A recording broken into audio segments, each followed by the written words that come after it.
Good morning student, welcome to new Rajasthan online chemistry classes.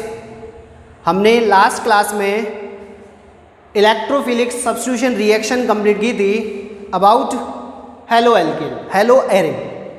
Is it clear?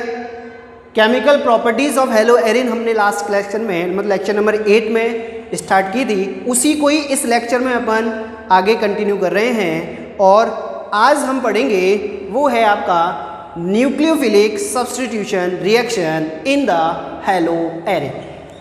Electrophilic हम complete कर चुके हैं। Now we start nucleophilic substitution reaction. What is the electrophiles and what is the nucleophile?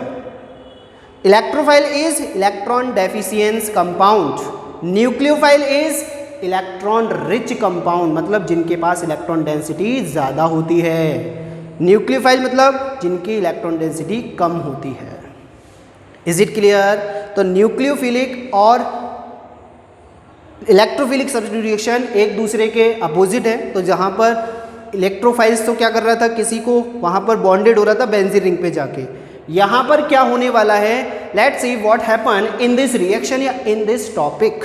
तो first you mention your heading, capital B हम यहाँ पर start करेंगे। That one is nucleophilic substitution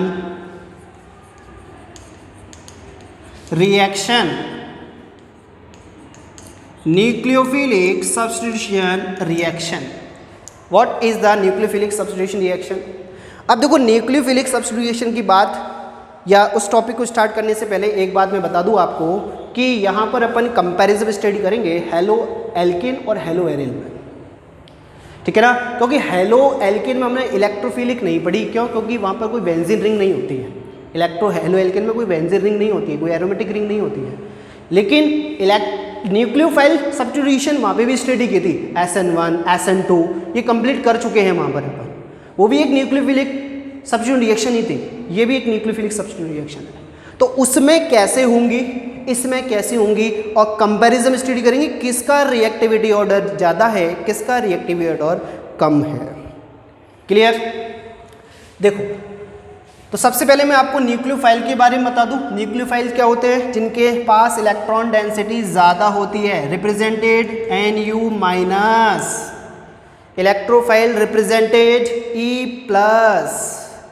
Nu- यहाँ पे रिप्रेजेंटेड हो रहा है ये। क्लियर? तो Nu- आ रहा है, मीन्स यहाँ पर इलेक्ट्रॉन डेंसिटी ज़्यादा होगी। मतलब अब ये वहाँ से हेलोजन एटम को सब्स्टिट्यूट करेगा।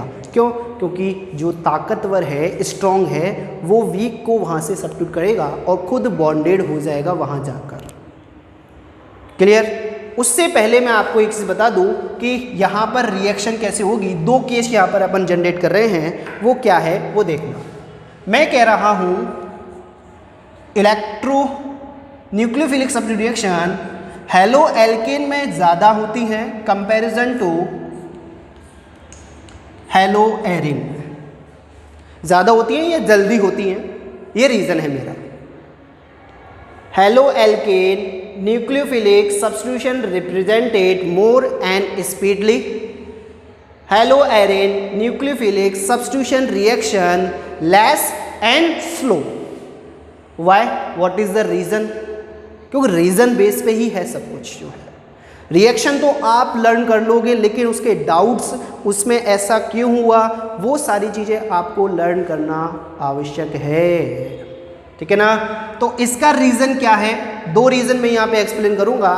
तो फर्स्ट रीज़न यहाँ पर अपने स्टार्ट किया है, वो क्या है? फर्स्ट रीज़न देखो, अभी अभी हमने रेजोनेंस स्ट्रक्चर कंप्लीट की थी, इससे बिफोर लेक्चर्स में, लेक्चर नंबर 9 में 10 चल रहा है, तो 9 लेक्चर में हमने लास्ट में देखा था, वो स्टार्टिंग में देखा था कि वहाँ पर रेजोनेंस स्ट्रक्चर फॉर्मेशन की थी। उसी बेस पर हमने इलेक्ट्रोफिलिक सब्स्टिट्यूशन कंप्लीट की थी। तो इसके अंदर इलेक्ट्रोफिलिक सब्स्टिट्यूशन नहीं होती हैं, इसके अंदर हुई थी, इसलिए वहाँ पर अपन ने कंपैरिजन नहीं किया था। लेकिन यहाँ पर हम देखे हैं कि न्यूक्लियोफिलिक सब्स्टिट्यूशन की स्टडी कर रहे हैं, तो न्यूक्लियोफिलिक सब्स्टिट्यूशन इसके अंदर और इसके अंदर दोनों में रिप्रेजेंट हो रही है और कंप्लीट भी की है। इसमें ज़्यादा क्यों हो रही हैं? क्योंकि हमने देखा था कि हेलोजन पर लोन पेयर प्रेजेंट होते हैं, ये लोन पेयर आगे शिफ्ट होते हैं, इस सिंगल बॉन्ड में डबल बॉन्ड के कैरेक्टर आते हैं। जबकि हेलो एल्किन किसी भी टाइप का रेजोनेंस स्ट्रक्चर रिप्रेजेंट नहीं करता है। So this is the more reactive comparison to haloarene, क्योंकि सिंगल बॉन्ड डबल बॉन्ड में कन्वर्ट होगा तो उस केस में क्या होगा, बॉन्ड डिसोसिएशन एनर्जी ज़्यादा होगी। जस्ट फॉर एग्जांपल, मैंने एक चॉक लिया, एक तो इसको ब्रेक करूं, वेल नोन है, कम ताकत लगानी पड़ेगी। इसके ऊपर ही मैंने एक और बॉन्ड फॉर्मेशन कर दिया तो मेरे को सिंगल बॉन्ड से ज़्यादा पावर यूज़ करनी पड़ेगी, नहीं करनी पड़ेगी? जब ज़्यादा पावर यूज़ करूँगा तो बॉन्ड एनर्जी ज़्यादा खर्च होगी, बॉन्ड एंथैल्पी ज़्यादा लगेंगी। तो बॉन्ड एंथैल्पी ज़्यादा क्यों खर्च करें जब कम एंथैल्पीज़ में ही काम हो रहा है? तो इसमें तो स्पीडली रिएक्शन होती है, लेकिन इसमें स्पीडली रिएक्शन नहीं हो, क्योंकि रेजोनेंस स्ट्रक्चर फॉर्मेशन करने से सिंगल बॉन्ड में डबल बॉन्ड के कैरेक्टर आ जाते हैं, जिससे this is less reactive comparison to haloalkane. Understood? Everything is clear? Haloarene is a less reactive because of when we make the resonance structure, then single bond convert in double bond, then bond energy increases, so this one is a less reactive comparison to haloalkane. First ये आपका reason था। Second one की बात करें तो ध्यान से देखना, हेलो एल्केन और हेलो एरिन मैंने जब स्टार्टिंग की थी, मतलब लेक्चर जब हमने या इस चैप्टर को ऑर्गेनिक केमिस्ट्री को जब स्टार्ट किया था, चैप्टर नंबर 10 हेलो एल्केन और हेलो एरिन हमने जब स्टार्ट किया था तो उसमें मैंने आपको स्टार्टिंग में आपको एक चीज़ एक्सप्लेन की थी। वो क्या थी? वो थी कि जो हेलोजन एटम बॉन्डेड है ना, वो कार्बन जो है कौन सा हाइब्रिडाइज्ड है, हाइब्रिडाइज कार्बन एटम आइडेंटिफाई करना है। तो देखो कैसे रिप्रेजेंट किया था, वो सारी चीज़ें आपको वापस याद आ जाएंगी, क्योंकि प्राचीन काल की बातें बार बार यदि आप देखोगे तो वो याद आती है, सपने में आती है वो, ठीक है ना? तो देखो कार्बन 4 बैलेंस सेटिस्फाई कर रहा है किससे? सिंगल बॉन्ड से, और जब सिंगल बॉन्ड से सेटिस्फाई करता है उस कंडीशन में हाइब्रिडेशन कौन सा होता है? sp3। 4 valency satisfy with the 4 single bond या 4 sigma bond, then carbon is sp3 hybridized carbon atom. But in that case, इस केस में एक डबल बॉन्ड फॉर्मेशन हो गया, और जब डबल बॉन्ड फॉर्मेशन हो गया तो वेल नोन है कि यहाँ पर हाइब्रिडाइजेशन कौन सा आएगा? In this carbon atom sp2 hybridised carbon atom, क्योंकि डबल बॉन्ड तो आपका हाइब्रिडेशन में काउंट होता ही नहीं है। तो 3 सिग्मा फॉर्मेशन हो रहे हैं यहाँ पर, 1 2 and 3, तो 3 सिग्मा 1 पाई हाइब्रिडेशन कौन सा? sp2 hybridisation. Is it clear? अब इसका क्या इफेक्ट हुआ? इफेक्ट ये हुआ, देखो इसका डिवाइडेशन में 100 में करूँ तो इसके अंदर s कैरेक्टर जो हैं, s ऑर्बिटल कैरेक्टर 25% है, लेकिन p ऑर्बिटल कैरेक्टर या p कैरेक्टर जो हैं इसके अंदर 75% है। But in that case s character कितने हैं? 3 डिवाइजन, 2 तो p कक्षा हो गए, एक p ऑर्बिटल हो गया, एक तो s ऑर्बिटल और 2 p ऑर्बिटल, तो 33.33 s character and p character is 66.67 character, total 100 हो गया। Is it clear? तो जिसके अंदर s कैरेक्टर ज़्यादा होते हैं उस पर न्यूक्लियर चार्ज भी ज़्यादा होता है। तो s कैरेक्टर कंपैरिजन टू इससे भी ज़्यादा है। देखो इसमें 25 है, इसमें 33 है, तो कंपैरिजन टू इसमें ज़्यादा है ना, तो इसीलिए यहाँ पर न्यूक्लियर चार्ज ज़्यादा है इस कार्बन पे। न्यूक्लियर चार्ज है तो ये इस बॉन्ड पर जो एटम बॉन्डेड है ना उसको अपनी तरफ अट्रैक्ट करता है। जब अट्रैक्ट करता है तो वो वहाँ पर लेस रिएक्टिव हो जाता है। क्यों? क्योंकि इनसाइड कुछ अट्रैक्शन फील कर रहा है वो, जबकि ऐसा यहाँ पर कुछ है ही नहीं। Is it clear? S character ज़्यादा होने से वहाँ पर न्यूक्लियर चार्ज बढ़ गया, और न्यूक्लियर चार्ज बढ़ने से haloalkane again more reactive comparison to haloarene या हेलो एरिन। तो this is the two reason for nucleophilic substitution reaction about haloarene. मतलब कहने का एक कंक्लूजन बेस में क्या है, नॉन साइक्लिक या नॉन एरोमेटिक कंपाउंड्स वो जो बने थे, मतलब इस चैप्टर का फर्स्ट पोर्शन जो है हेलो एल्केन वो ज़्यादा रिएक्टिव है comparison to haloarene. Reason ये दोनों देने हैं। क्लियर? अब इनकी न्यूक्लियोफिलिक सब्स्टिट्यूशन रिएक्शन हम देखेंगे, तो एक बार आप ये देख लो, बाकी का सब कुछ क्लियर है आपके लिए। आप पढ़ रहे हैं chemistry online classes, lecture number 10 halo alkane and hello Erin. करें रफ? दोनों रीज़न ध्यान रखना, क्योंकि आगे अपन इसको नोटिस करेंगे कि ये कैसे हो रहा है, ये कैसे हो रहा है, इसके बारे में स्टडी करेंगे। तो ये देख लो। चलो आगे बढ़ते हैं। अब देखिए इसकी रिएक्शन देखें तो इसके अंदर जो रिएक्शन है वो है, एक है डाउ प्रोसेस, एक बोल सकते हैं कि न्यूक्लियोफिलिक सब्स्टिट्यूशन में डाउ प्रोसेस बोल सकते हैं, या NaCl या क्लोरोबेंजीन से रिएक्शन बोल सकता है। What is it?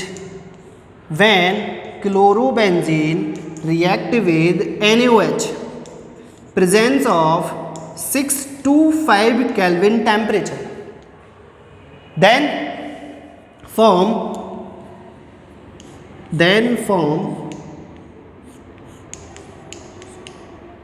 phenol and HCl, sorry NaCl not HCl, then form phenol and HCl. This one is chlorobenzene, ये Cl है और ये आपका फिनॉल है।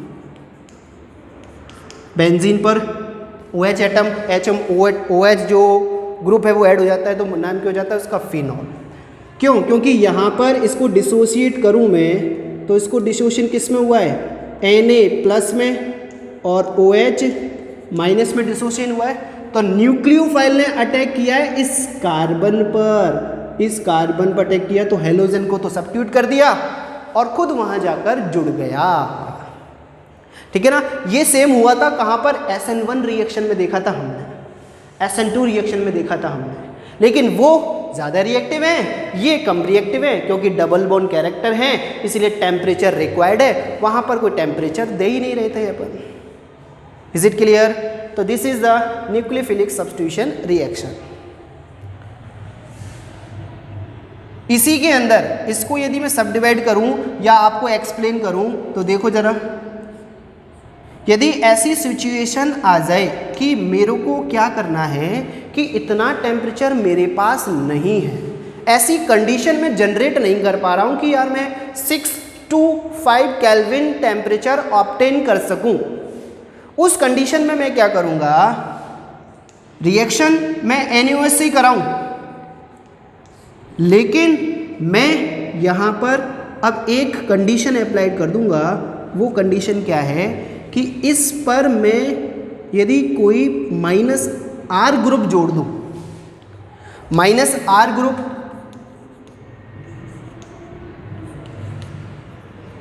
R ग्रुप कह सकते हैं, -R ग्रुप मेंबर, ये जोड़ दूं मैं, तो उससे क्या इफेक्ट होगा? इससे क्या होगा, वो कौन कौन से होते हैं? NO2 होता है, CHO हो सकता है, COOH हो सकता है, CN हो सकता है। In that case we use on the benzene ring ortho and para position NO2 group जोड़ दें, तो NO2 ग्रुप क्या करेंगे, इलेक्ट्रॉन्स को अपनी ओर खींचेंगे। -R ग्रुप का मतलब इलेक्ट्रॉन को अट्रैक्ट करना from benzene ring. Is it clear? जब ये बेंजीन रिंग से इलेक्ट्रॉन को खींचेंगे तो बेंजीन पर इलेक्ट्रॉन डेंसिटी क्या होगी, कम होगी। खींच रहा है देखो, पहले तो कोई था ही नहीं, खींच नहीं रहा था, इसलिए रिएक्शन करा दी मैंने, इतना टेम्परेचर रिक्वायर्ड था। लेकिन यदि मैं इस पर -R इफेक्ट जोड़ दूंगा तो होगा क्या, यहाँ से ये इलेक्ट्रॉन खींचेगा तो बॉन्ड, इस पे इलेक्ट्रॉन डेंसिटी कम आएगी, इलेक्ट्रॉन डेंसिटी कम आएगी, तो ये वाला जो बॉन्ड है वो वीक होगा, क्यों? क्योंकि इसकी सप्लाई कौन कर रहा है? ये क्लोरीन एटम कर रहा है। क्लोरीन एटम तो इलेक्ट्रॉन डेंसिटी वाला है ना, क्योंकि हेलोजन एटम बॉन्डेड है, उस हेलो लॉन पेयर प्रेजेंट है।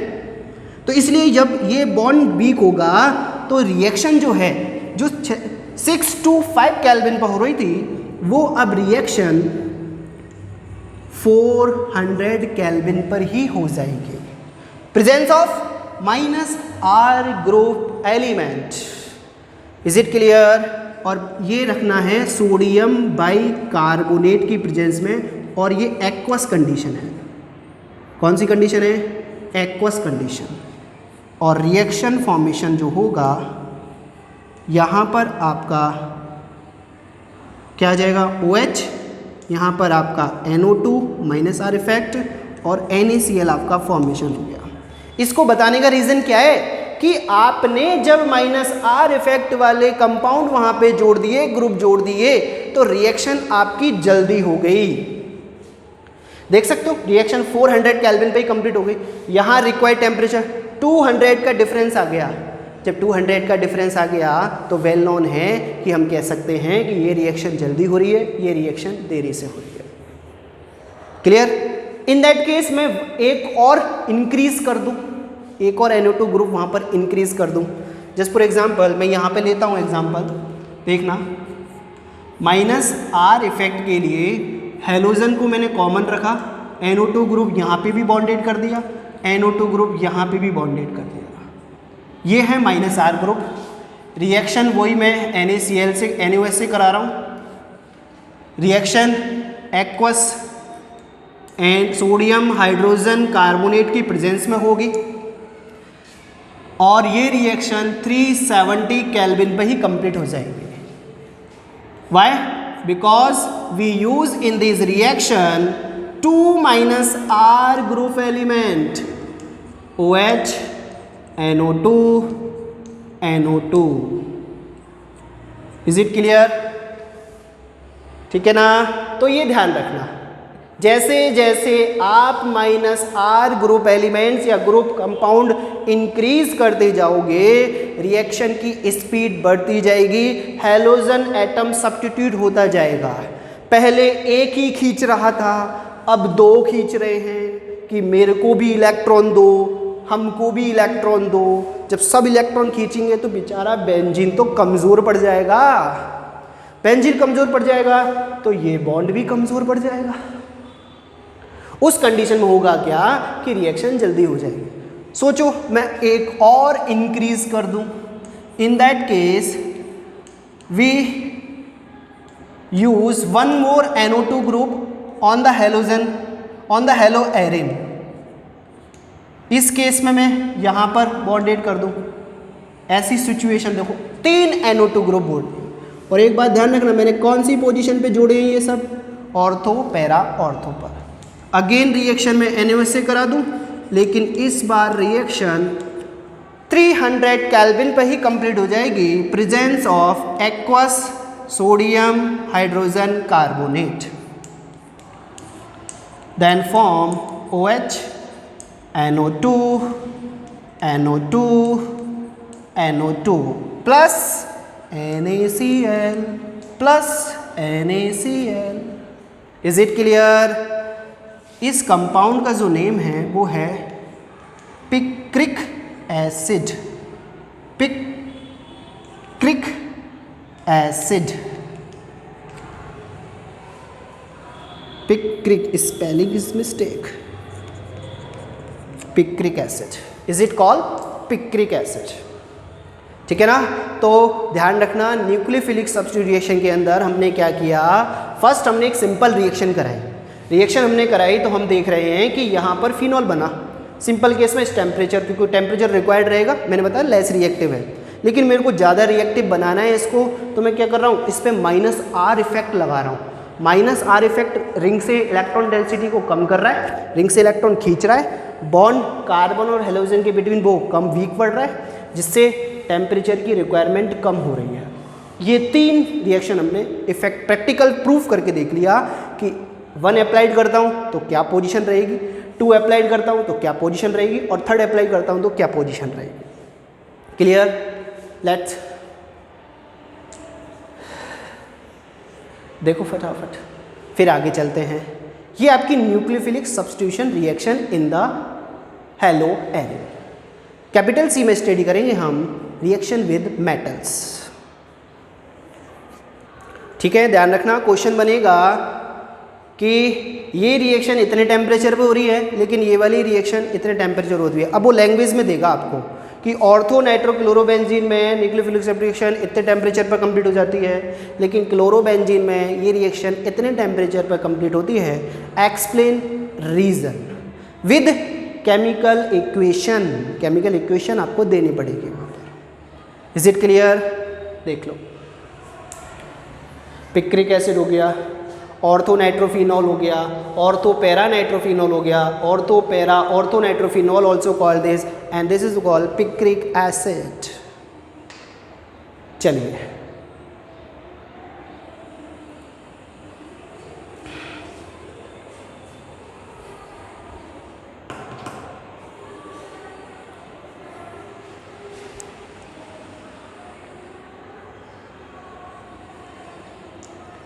लिख लिया?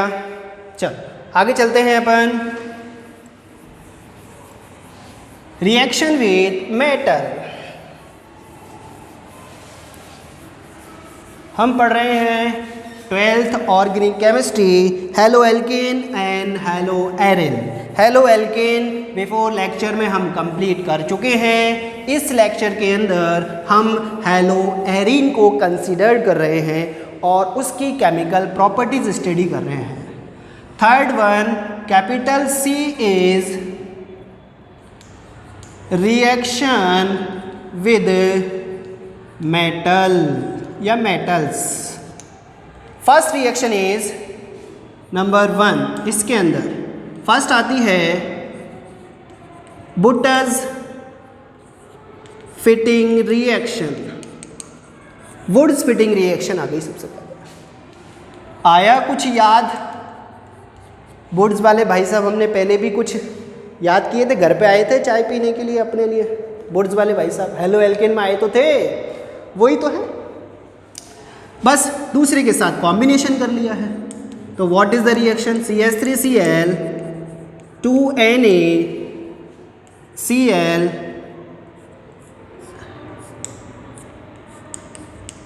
and this one and presence of dry ether. Is it clear?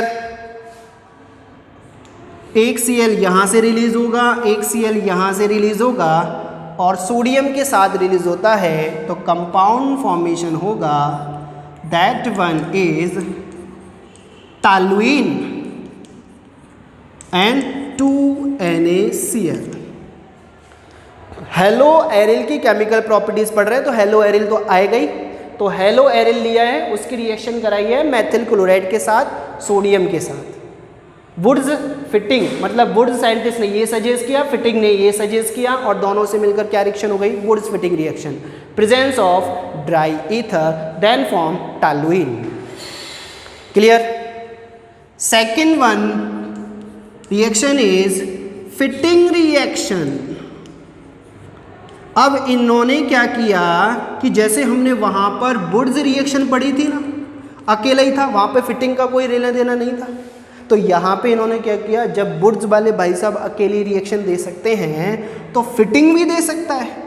तो फिटिंग ने क्या किया, निकल भाई साहब आप चलो। तो उस कंडीशन में यहाँ पर क्या फॉर्मेशन होगा? क्लोरोबेंजीन, 2 क्लोरोबेंजीन के मॉलिक्यूल्स फॉर्मेशन हो रहे हैं इस बार।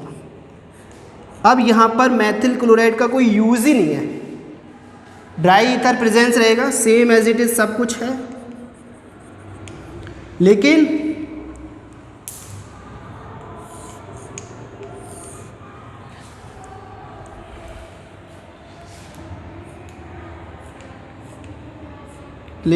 किंतु परंतु बंधु,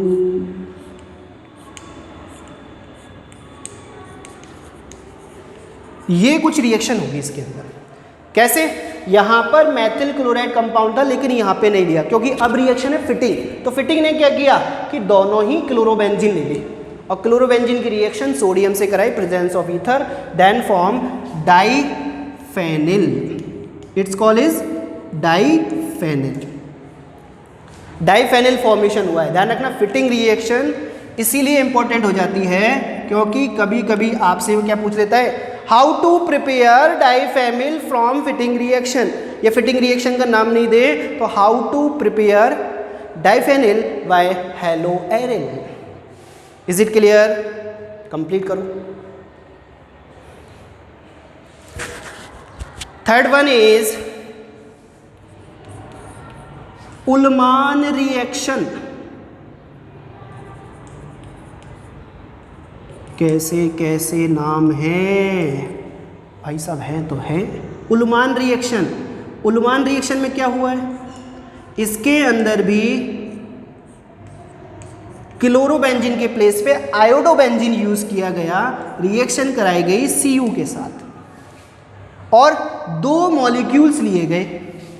इनको आप एक साथ चाहे तो एक साथ लिख दें, अलग अलग चाहे तो अलग अलग लिख लें। जैसे आपके लिए मैं अलग अलग ही लिखता हूँ, एक आयोडोबेंजीन उस साइड लिख दिया, एक आयोडोबेंजीन इस साइड लिख दिया, ठीक है ना। बस 260 डिग्री सेंटीग्रेड टेम्परेचर रखना। इस कंडीशन में क्या होगा, यहाँ से आई जाएगा, यहाँ से ये बनेगा। Again in this reaction form diphenyl. ये दो ही रिएक्शन है जिसके अंदर डाइफेनिल फॉर्मेशन हुआ है। It's called again diphenyl and one more compound is CuI2 copper iodide. ये रिएक्शन हो गई आपकी रिएक्शन विद मेटल। एक और रिएक्शन और है, ठीक है ना, इसको भी इंपॉर्टेंट लगा लेना आप। बुर्स फिटिंग रिएक्शन में टॉल्यूइन फॉर्मेशन होता है, कंपाउंड रिएक्टेंट देखना कौन से यूज़ किए गए हैं। फिटिंग रिएक्शन में दोनों ही हेलो एरिल यूज़ किए गए हैं, डाइफेनिल फॉर्मेशन हुआ है। उल्मान रिएक्शन में डाइफेनिल फॉर्मेशन हुआ है लेकिन Cu से रिएक्शन कराएंगे, तो थोड़ा थोड़ा डिफरेंस है लेकिन सिंपल एंड स्वीट है, ठीक है। नंबर 4 यहाँ से स्टार्ट कर दूँ जब तक लिख रहे हो आप। Number 4 is reaction with Mg, reaction with Mg। Is it clear? अब रिएक्शन विद Mg ध्यान से देखना, इसके अंदर फर्स्ट रिएक्शन विद Mg वहाँ पे भी पड़ी थी, याद है, ग्रिनियर रिएजेंट। यहाँ पर हो जैसे I यूज़ हो जाए तो उस कंडीशन में मैग्नीशियम से रिएक्शन कराऊँ, प्रेजेंस ऑफ ड्राई ईथर। सब कुछ वैसे ही होगा जैसे वहाँ पे मैग्नीज वहाँ पे बता दिए मैंने, तो वो ध्यान रखें आप। Then form when iodobenzene react with magnesium then form compound is Grignard reagent. बस एक नॉन साइक्लिक कंपाउंड के प्लेस पे एक साइक्लिक कंपाउंड आ गया, इसको मैं RMgX रिप्रेजेंट कर सकता हूँ। Is it possible? 100% possible. R के प्लेस पे मैंने C6H5 यूज़ किया है, Mg एज इट इज़ लिखा है, X के प्लेस पे मैंने I यूज़ किया है, ठीक है ना। ये आपकी रिएक्शन विद मेटल हो गई। In that case, in this reaction, we use bromobenzene. Bromobenzene, presence of dry ether. क्या है? ड्राई ईथर की प्रेजेंस में रिएक्शन कराते हैं। तो इस रिएक्शन को आप खुद कंप्लीट करें। लेकिन ऐसी सिचुएशन आ जाए कि सर आप तो सबसे ही करा रहे हो तो एक बार Cl से भी करा के बता दो। बस एक बात ध्यान रखना कि यहाँ पर तो अपने ड्राई ईथर यूज़ किया था तो ये रिएक्शन हो जाएंगे इजी वे में, लेकिन यहाँ पर आप ड्राई ईथर नहीं हुई, यहाँ पे यूज़ करेंगे THF। THF is tetrahydrofuran. क्या कंपाउंड फॉर्मेशन होगा, इसको मैं नीचे लिख देता हूँ, यहाँ आएगा नहीं। कंपाउंड बनेगा RMgX, MgCl बनेगा। ऐसा क्यों हुआ? क्योंकि इसकी बॉन्ड लेंथ क्या है, थोड़ी स्ट्रॉन्ग है। ये बॉन्ड क्योंकि हेलोजन एटम छोटा है, यहाँ तो दोनों हेलोजन एटम बड़े थे, इसीलिए ये आसानी से ऐड हो जाएगा। यहाँ नहीं होगा, इसीलिए हमने इसका यूज़ किया है this one is tetrahydrofuran. What is tetrahydrofuran? Catalysis work कर रहा है यहाँ पर, ठीक है ना। Tetrahydrofuran formula, tetrahydrofuran formula यहाँ लिख देता हूँ,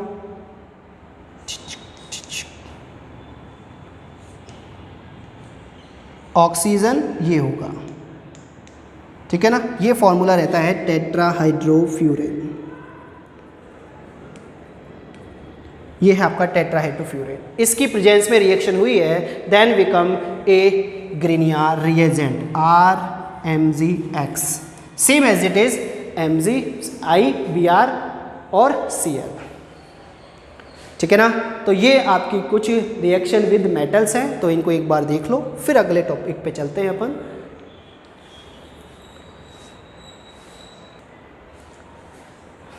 कंप्लीट करो फटाफट इनको। ध्यान रखना, वुड्स फिटिंग में टॉलिन बनेगा, फिटिंग रिएक्शन में डाइफेनिल बनेगा, उल्मान रिएक्शन में again form diphenyl. Reaction with metal में अपने यहाँ ड्राई एथर यूज़ किया है और यहाँ पर टेट्रा हाइड्रोफ्यूरेन यूज़ किया है। Is it clear? चलिए देख लीजिए,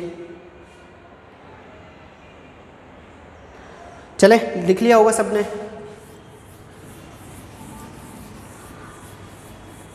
एक रिएक्शन और है इसकी नंबर 4 पे या डी पे अपन स्टडी करें, रिडक्शन। तो रिडक्शन में कहीं भी प्रॉब्लम नहीं है आपको, कोई नहीं है, सिंपल सी रिएक्शन है, बस एक रिएक्शन देनी है, उसके बाद कुछ क्वेश्चंस आपके लिए और आपकी केमिकल प्रॉपर्टीज़ भी कंप्लीट हो जाएंगी। तो कैपिटल डी में हम स्टडी कर रहे हैं, वो है आपका रिडक्शन। रिडक्शन मतलब हाइड्रोजन का एडिशन, ऑक्सीजन का रिमूव। क्लोरोबेंजीन की रिएक्शन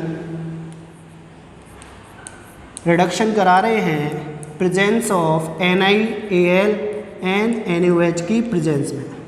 कैटालाइसिस वर्क करेंगे, 2 हाइड्रोजन यूज़ किए मैंने, एक हाइड्रोजन H को रिलीज़ करेगा और बैलेंस ही अनकम्प्लीट होगी तो वो H यहाँ पे जाके जुड़ जाएगा। क्या फॉर्मेशन होगा? H गायब, तो एक HCl तो बन गया, ये एक H यहाँ से Cl गया, HCl बन गया। अब यहाँ से Cl हटेगा तो यहाँ पे बैलेंस ही कम होगी नहीं होगी, इस कंडीशन में ये H यहाँ जाके जुड़ गया तो दोनों H यूज हो गए, देन फॉर्म बेंजीन। मतलब क्लोरोबेंजीन से बेंजीन बना लिया अपन। Simple and sweet reaction, this one is the call reduction. ये आपकी रिडक्शन रिएक्शन हो गई।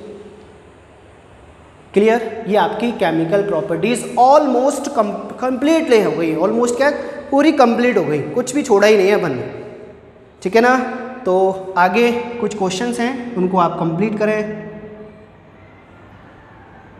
Question number first, give right IUPAC name, right IUPAC of following compound। IUPAC name देना है, right IUPAC name of following compound. First one is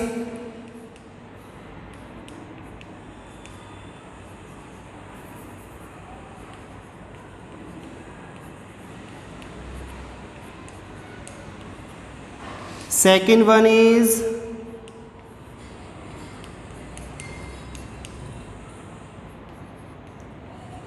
third one is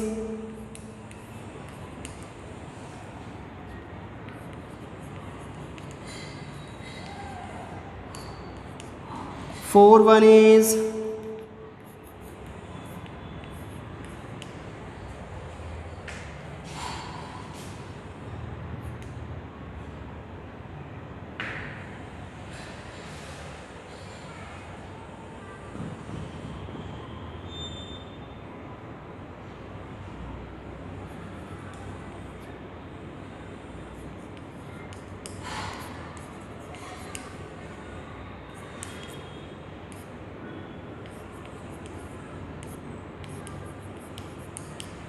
सबके IUPAC name देने हैं आपको इनके, ठीक है ना, अकॉर्डिंग टू IUPAC रूल्स के according.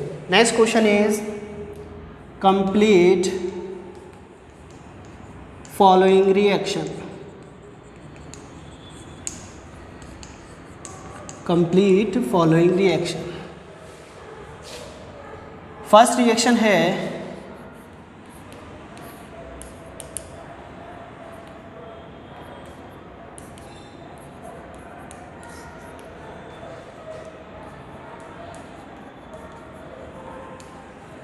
second one is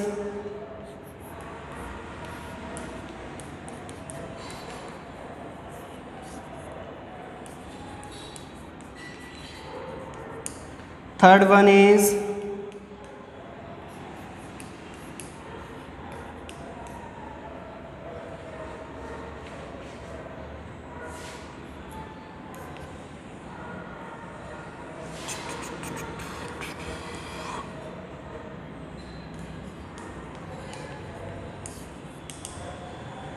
and last one is fourth one is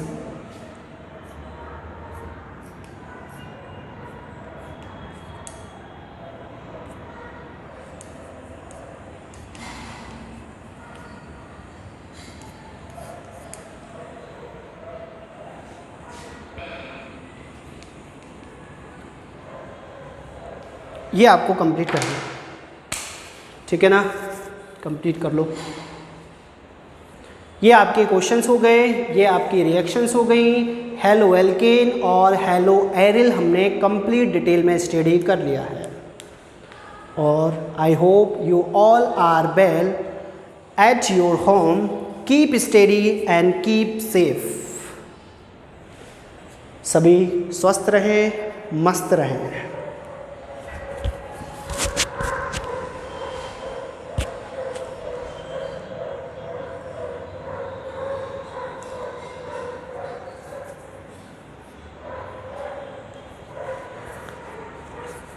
clearly लिख लें आपके क्वेश्चंस वगैरह जो भी है।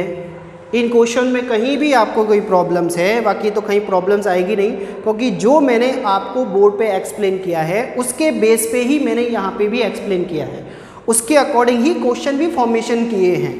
तो वो आपको खुद जनरेट करने हैं with explanation. Bar bar video को देखें, बार बार उसको देखेंगे तो हमको उसके डाउट्स पता लगेंगे, यार ये रिएक्शन कैसे होगी, यहाँ सर ने कौन सा रीज़न यूज़ किया था। तो वो सब चीज़ आपको एक एक से स्टेप बाय स्टेप देखनी है।